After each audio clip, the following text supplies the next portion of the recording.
Hello friends, I hope you are doing well. Today we'll talk about how to fix or how to solve the problem of Everand app. We click on settings.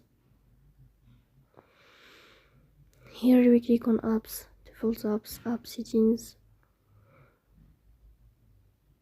Here you will search about the application of Everand.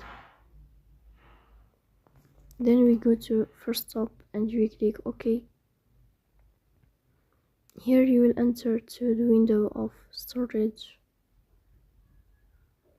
Then here we click on clear cache. Then we go to Play Store.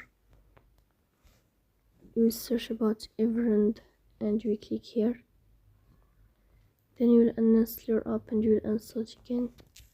So please don't forget to support us by like and subscribe. See you next time and thank you for your watching.